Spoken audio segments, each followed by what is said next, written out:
Hello, everyone, and welcome to the final webinar in this 5-part series.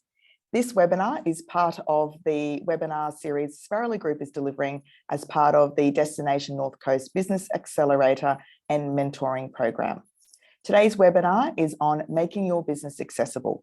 My name is Giovanna Lever from Sparrowly Group, and I am the co-author of the accessible tourism paper, Creating Real Inclusion, a call to arms to the tourism industry in support of people with disability. It's now in its 4th edition, which was released earlier this month. I'm also the mother and carer of a child with a hidden disability called Curarino's Triad Syndrome. First of all, I would like to begin by acknowledging the traditional custodians of the various lands on which we all work today and the Aboriginal and Torres Strait Islander people participating in this session. I would like to pay my respects to elders, past, present, and emerging. So today's webinar is going to be broken into 2 parts. The first part will help you understand the value of the accessible tourism market and why it matters for your business. The second part will be a panel discussion where I'll be joined by industry colleagues Melissa James from Inclusive Tourism and Can Go Everywhere, Julie Jones from Have Wheelchair Will Travel and Travel Without Limits publication, and James, or as we all know him, Buck McFarlane from Cocky Guides. So just some housekeeping before we begin. Your video and audio has been disabled for the presentation, and this session will be recorded and will be sent to all of those who have registered in a follow-up email, which will include the presentation slides and resources, which will take you through later on. We'd welcome you to revisit the recording yourself and please share it with your network. Now, if you have any questions, please pop them in the Q&A box, which you can open at the bottom of your Zoom screen, and we will collate them together and go through these at the end of the webinar. If you're having any technical issues, please use the chat box and Fed, who's on tech support, will respond to you directly. Now, so that you can concentrate on the information ahead, I'm going to turn my video off, and then myself and our 3 panelists will pop our videos back on shortly. So today we're going to discuss why accessibility matters, what it is, and why should you be involved as a business? Why it's important, what's the opportunity for you as a business, and what does the accessible customer need? And then we'll move into our Q&A panel. So let's begin by defining what having an accessible business means. It's about ensuring businesses and services they provide, infrastructure, public spaces, accommodation and transport modes are accessible for all, especially for people with disability. Now, what does accessibility mean? It's important to note that the correct reference to a person is to be with disability. And most importantly, a person with disability is not just those who are wheelchair users. In particular, people with hidden disabilities are those who are often overlooked. So if we look at these pictures here, you'll also need to consider people with prams, seniors, support workers, those who are temporarily affected by disability, for example, someone with a broken hand. And to be truly inclusive, this extends to people with food intolerances and people with language difficulties. Accessibility is broader than structural changes such as ramps and wider aisles, although very, very important.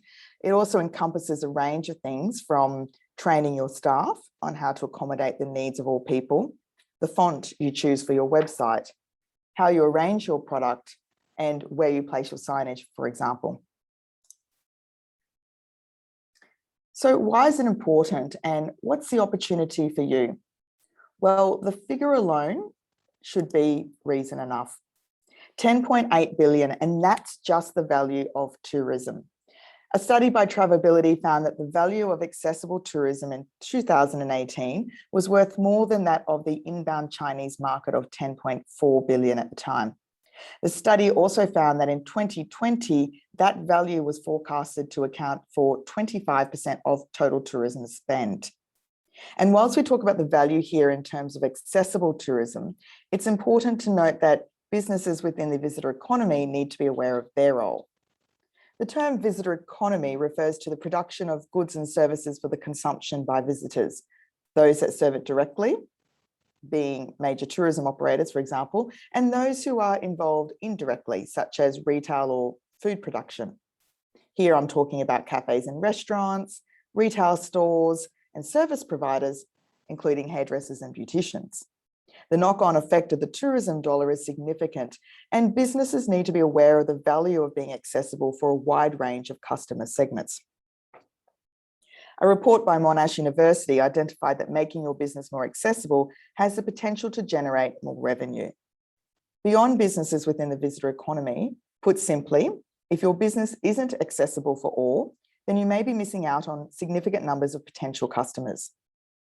But not only is it important from an economic lens, but under the Commonwealth Disability Discrimination Act of 1992, it is illegal to discriminate against people with disability by refusing access to or use of facilities or premises, failing to provide a means of entry, requiring a person to leave a premise or stop using facilities without a reason, refusing to provide goods or services to a person with disability, or providing goods and services in a way that is not accessible. The social model for accessibility makes a distinction between impairments, that's the condition, illness, or lack of function, and the disability, being barriers and discrimination, contrasting the medical model of disability. Within this context, the environment must change and adapt to enable people living with impairments equal opportunity to participate in society. The opportunity for you and your business boils down to attracting new and loyal customers. When well catered for, this segment is extremely loyal and actively shares their vast network. So let's talk about what accessible customers need. It's important to think of accessible customers beyond their mobility and focus on their ability. There is an untapped opportunity for both those people with disability and for businesses. Whilst the current scope for the impact to the accessible market is already significant, if the accessible sector was serviced to fully meet their needs, it has the potential to be so much bigger. People with disability don't want to be treated any differently than any other customer without disability. That is, they want the same as every customer, exceptional customer service and experiences. In most cases, people with disability face a multitude of common barriers which make it difficult, less likely, or even impossible to use and visit a business. Some of these barriers include barriers to the physical environment, such as steps and narrow or congested spaces, barriers to information with text difficult to read or information hard to understand. As well as this is information on publications, which are only available in limited formats. For example, someone who is deaf, hard of hearing, or hearing impaired may not be able to follow along with the video clip if there are no captions. Also, barriers to communication, with operators providing limited options for people to contact them and lack of awareness in how to communicate effectively. And finally, barriers as a result of discriminatory or negative attitudes. All right, so that's the first part of the webinar. We're really excited to move into the panel. So I am going to ask our panelists to pop their videos, and I'll put mine on too and take themselves off mute. Hope I didn't screen through that too quickly, but I really wanted to make sure you had the chance to hear from our panelists today. So we're delighted today to be joined by our close network of accessible tourism industry professionals for this Q&A session. So let me introduce you to the panel. Firstly, we have Julie Jones from Have Wheelchair Will Travel and Travel Without Limits publication.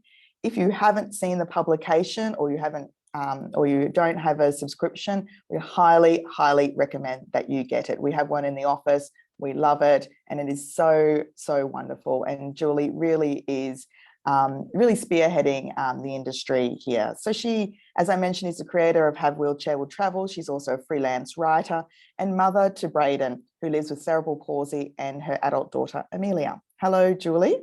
Hi, lovely to be here. Thank you. Next, we have Melissa James from Inclusive Tourism and Can Go Everywhere.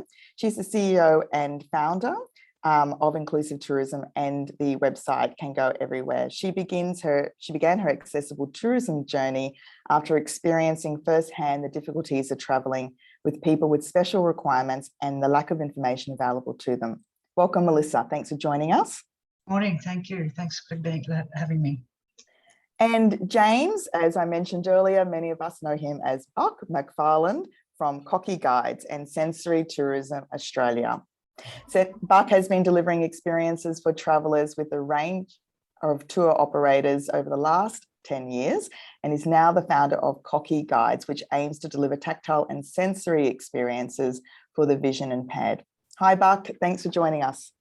Thank you. Thanks for having me. All right, so I'm just going to stop my share for a minute so we can just see all the panelists here. There we go. Sure you don't want to see my desktop there. It's very messy. Thank you so much, guys. All right, so let's kick off. Julie, what do you think is the most common misperception about people with disability and travelling? Well, I think my top two would be that it's a niche market when 1 in 5 Australians live with a disability, so it's far from niche.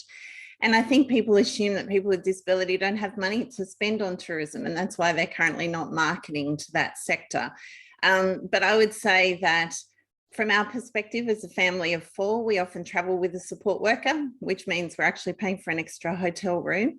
So we travel in bigger parties. We're very loyal to a destination. So I was saying before, we travel to Port Macquarie twice a year because it works for us. There's beach wheelchairs and things like that. And I'd also say that from YHA to Qualia, 6-star accommodation, I have my readers want all of those things. So don't assume that people don't have the money to spend, because I have done reviews on Qualia and had lots of people book it. Beautiful. Thanks, Julie. There's some real misperceptions there, isn't there? And Melissa, over to you. We'd love to hear what you think needs to happen in the Australian accessible tourism sector to make an impact and encourage change.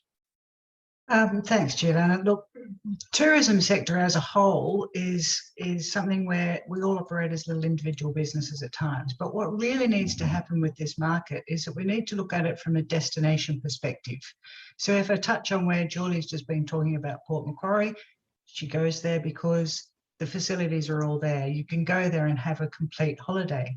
So what we need to be looking at probably is a lot more collaboration from government to business, and primarily LGAs, local governments, because they have the mandate to make sure that the infrastructure, etc., in their towns and villages is up to date and can be accessible. So with a combination of having an infrastructure throughout a town, and then we look at the individual tourism businesses and get them picking up on their accessibility, we create a collaboration, and that can create, therefore, a destination, an accessible destination. So somebody can go there, they know that the facilities are there for them to be able to enjoy what they're going to be doing. They've got places to stay, eat, and play. And that's what we really need to be looking at from a holistic perspective. Yeah, and I guess it's just about connecting the dots, isn't it? So from a local government level, there are the disability action plans, and you would have seen that New South Wales State Government on the 3rd of December released their disability inclusion plan. So it is then, connecting the dots through into destination management. I think there were some good points there. Thanks, Melissa. But I'd love to hear what changes could a tour operator start to make in their offering to be more accessible? And perhaps as you're answering that question, if you could talk about how you started the business and steps or considerations that you took. Definitely. So just as we've heard, Julie returns to the same destination that supports her family. Melissa's talked about, collaboration between areas to create a solution for a destination. As a tour operator, we look at a destination and how we would best deliver that. So we specialise in blind and low vision travellers. So we will look at the destination first, then build the pieces around that to provide an engaging experience for blind and low vision travellers. So we'll take out the sightseeing and we will replace that with other sensory activities. So that's our success in delivering customer excellence. But look, for any business that's listening today, don't get caught up in all the big jargon with accessibility. Okay, any business can just do 3 things starting today. Okay, organise a meeting with your staff, have an audit, do a review of your product from the traveller or guest's experience, write that down and make a plan. Think of if you put yourself in the position of someone with a disability, how could they use your product or service? Today we're at the Stamford at Circular Quay, and after talking to the hotel, they've created QR codes, very big QR codes in all our travellers' rooms. So if someone's got low vision, there's a good chance they'll see the QR code. They can then click on the QR code with their phone and see PDF menus on a URL. So you can do this today with a little bit of poking around YouTube, and you can already make your menus accessible, or price lists, or product information. So there's plenty of small steps you can make, and the starting point is to, number one, review. So create an audit, putting yourself in the traveller or guest's experience. Write that down and record how you could make changes, little changes initially, or if you've got bigger questions, who you can engage to ask, maybe previous guests or travellers, or someone in your community that might want to share some knowledge with you. And then lastly, what people don't do is market. Okay, the US market does a lot in accessibility, but they don't market particularly well. So they're the 3 steps I would take as any business, whether you're small or large. Review. So do that audit from a traveller's perspective. 2, record it down, write a plan. Even if there's gaps, at least you're making a start. And 3, market. So when you market to your teams, market to your council, market to your industry in the area, and then collaborate. Great. And final question I'd say is, do you have anyone with a disability employed in your team? Why not? There's such a shortage in hospitality and tourism industry. Maybe look at how you could employ someone with a disability. And for those listening, don't forget that Accommodation Australia, in collaboration with the hotel industry, has just launched this week the Gapper Year as well. So that is all about trying to increase the workforce in the hospitality industry, and absolutely includes fully inclusive and people with disability as part of that. So check that out if you are a hospitality provider listening today. Buck, I was very excited. I've been very excited over the last few months because a few of the wine labels that I've been drinking have Braille on the labels. So, and my lovely neighbour is a vision impaired teacher, and she's been gifting us, because I swapped sourdough with her for bottles of wine, and she's been buying these wines because of the Braille on them, which is excellent, really excellent. So thank you. Over back to Julie. Julie, where are some places that businesses could list or promote their business if they're accessible and want to reach the market? Riffing off what Buck's talking about, marketing. Well, I would say the easiest place is your own website. So if you don't have an easy to find accessibility tab that gives all your information. Recently, I went to a hotel, the new hotel that had opened in Melbourne, and looked to find out what their accessibility was like for their rooms. And I could not find any information at all, which led me to contact the PR to ask the question. So that's the first place you can put that information. I'd also say engage, a little bit like Buck said, engage with people with lived experience. So our family did some work with Lake Macquarie Holiday Parks. And I think it was great to see the difference in what occurred after we'd done that work with them in what they put on their website. We are, a voice to the disability community. They also engage with quite a few disability organisations within their community, which was a great way of getting the word out. And I believe that they could be fully booked just with respite houses because of their facilities, but they want to make sure it's open to other people. So I'd say first place is your own website. Of course, there's Travel Without Limits if you'd like to go there, but your own website is your best place to advertise. Yeah, great. Thank you. There's certainly a number of other guides as well online that we mention in our paper. So do have a look at that paper, list them. But please don't forget, how much we rabbit on as your mentors about the Australian Tourism Data Warehouse. Okay, so that's really, really important as you are updating your listing. There is a feature there for accessibility and inclusion. There's also new plugins for Google My Business. So together, particularly with new plugins of Google My Business working with ATDW, it helps with search. So even better if you make sure that you've got all the accessibility points marked in there where relevant, of course. Melissa, speaking of website and all things digital, what are the top search terms being used when searching for accessible travel experiences? And how do you think businesses can incorporate this into their marketing?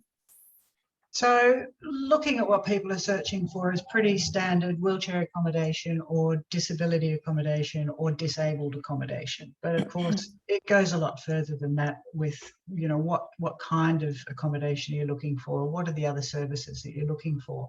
So accessible is a great term to use. So accessible accommodation, rather than just narrowing it down to wheelchair. A lot of people will just search for wheelchair, but as we know, that's actually a fairly small percentage of the market.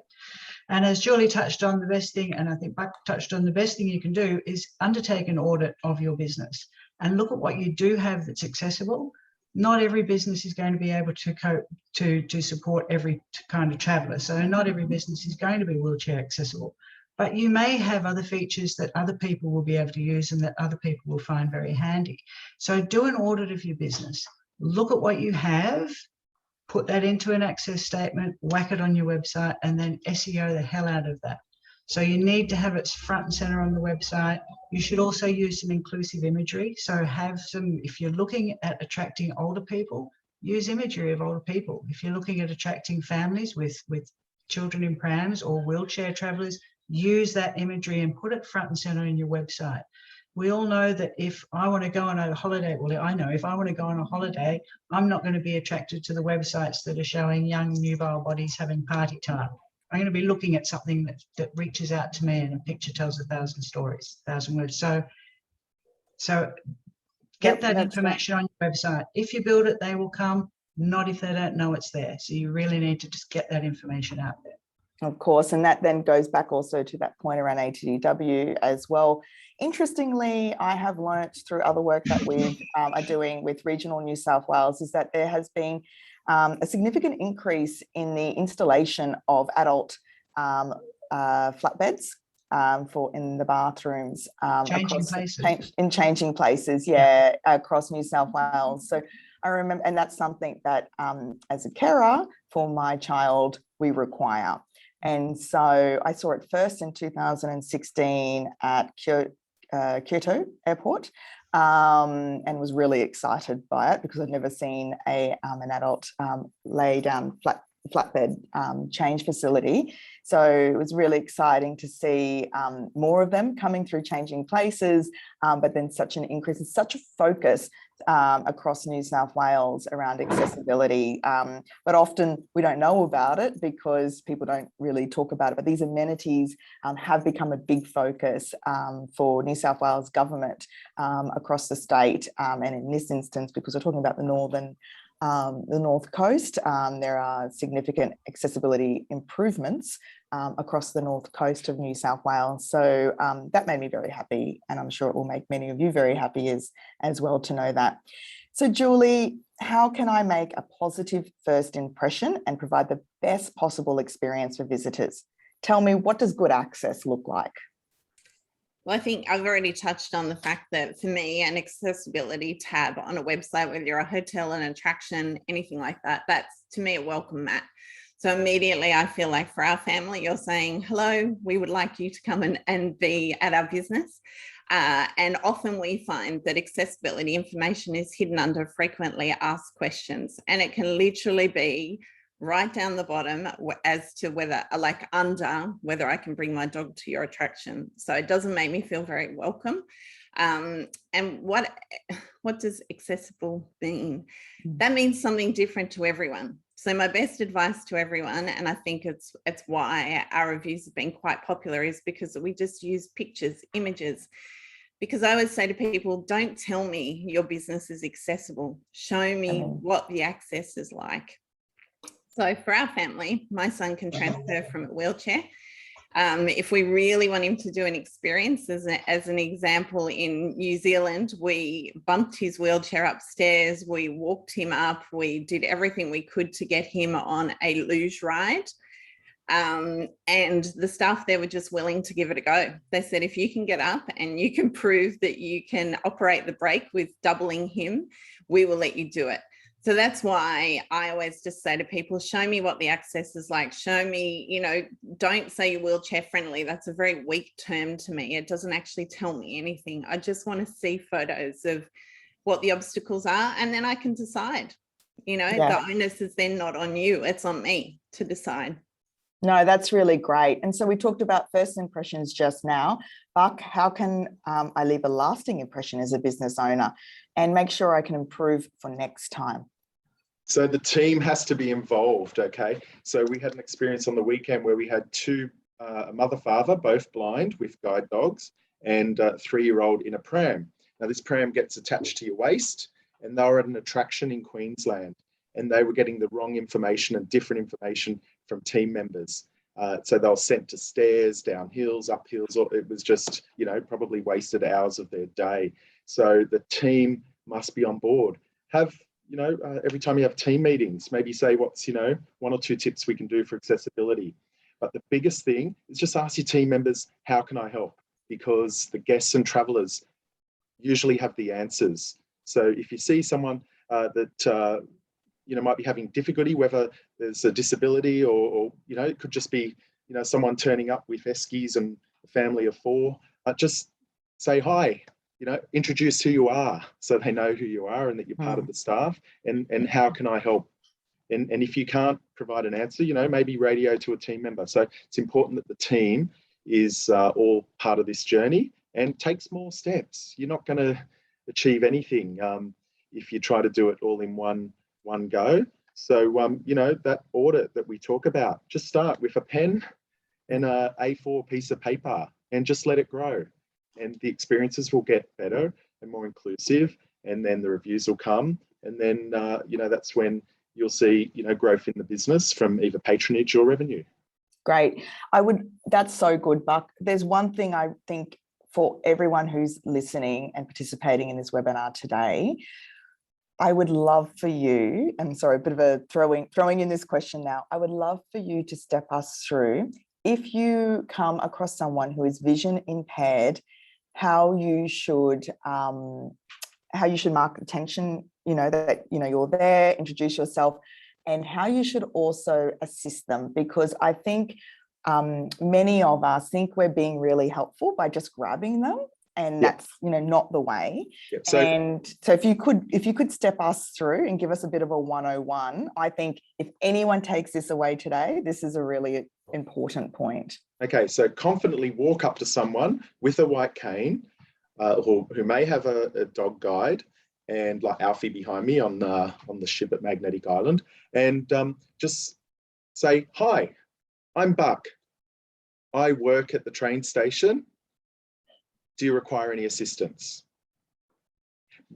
90% of the time they'll say, no, I've come here all the time, but thank you, and continue on. That 10%, they will say, yes, actually, I'm waiting for some friends. Can you, they told me to meet here. Am I in the right place? What happens a lot is when we check into a hotel or a restaurant, then the staff will tend to talk to our trip leaders. So we step back and we say, well, what's your name? Scott. So Scott, you work at the restaurant, do you? What's your role? Okay, Scott, this is my traveller, Diane. Diane will be able to answer any questions you like. Yes. So, but that's why the team needs to be involved, because, you can create these scenarios in team training.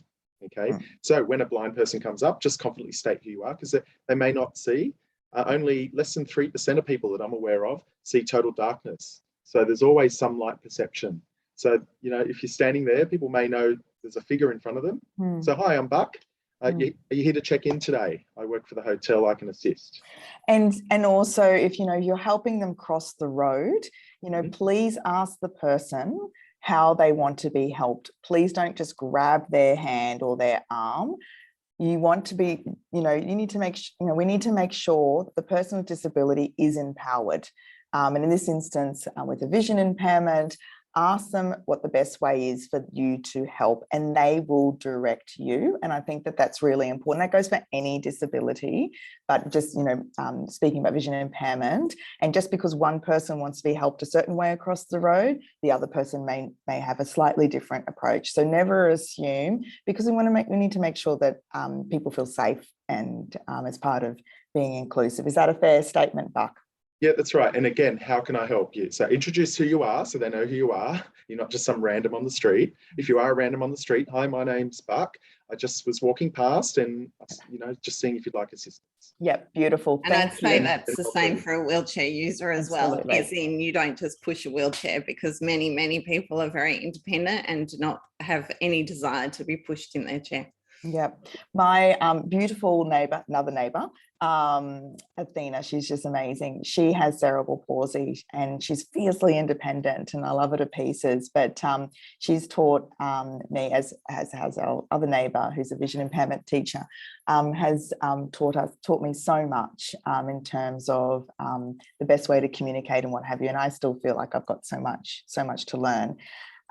So as we wrap up, a quick whip around in terms of a top tip, in terms of a few things that a business can focus on to demonstrate that they are accessible and what they can take away, a couple of takeaways today. Melissa, how about we start with you? 2 points. Get that access statement up on your website, and as Julie said, give it a tab right there, or put something front and center so people can see that you are actually welcoming people with disabilities and they can find the information that they need. And step 2, train your staff.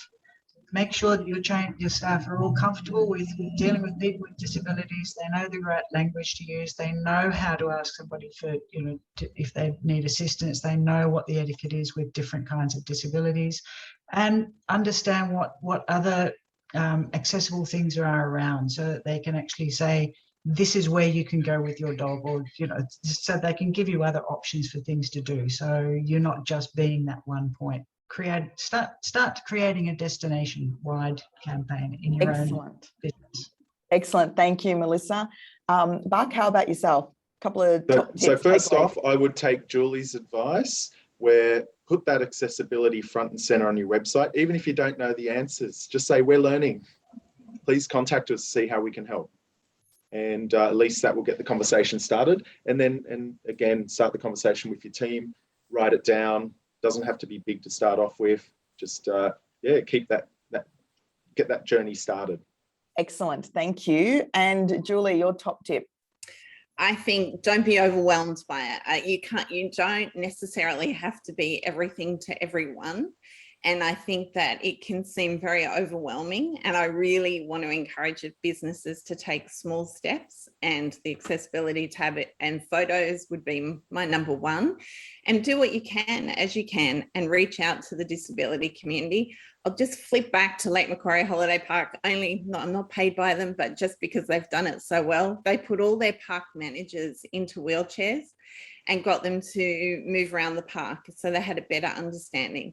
I think that's something really easy to do, just to bring some awareness for access. And that will cover off parents with prams, wheelchair users, anyone that has any mobility restriction. It's not just a wheelchair user activity, but I think it's something that you can do to really get some empathy in your staff and a little bit of understanding. Great, thank you so much. And listen, before we finish up, we've had a couple of comments / questions from our participants, so thank you. First of all, Beth says, being low vision myself, I'm surprised at how many people still think I have full vision, as I don't have facial recognition. Thank you so much for sharing. So that's a really good point, Beth. And Stanley has said, thank you for your presentation, team. Can you recommend a site that explains accessibility terms? We had a request for a booking from a customer that required a boot on a bike. He required, after some toing and froing, he required a special pedal fitting that allowed lifting of the pedal. That's a really, I've not actually heard boot on a bike.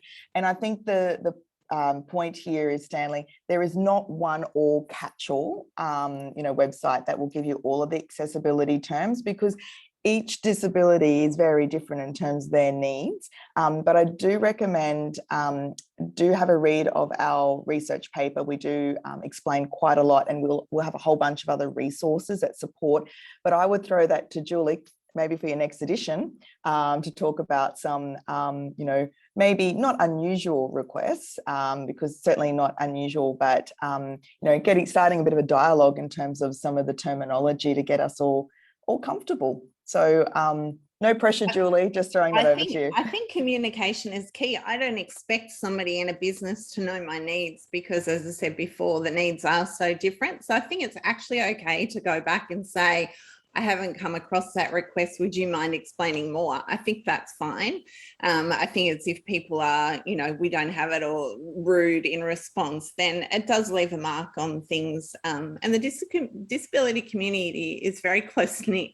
So you really, as a business, you do want to seem welcoming in your communication with people, and just be honest that you're just not sure. Great. Thank you so much. That's wonderful. Thanks, guys. And thank you for everyone for participating today.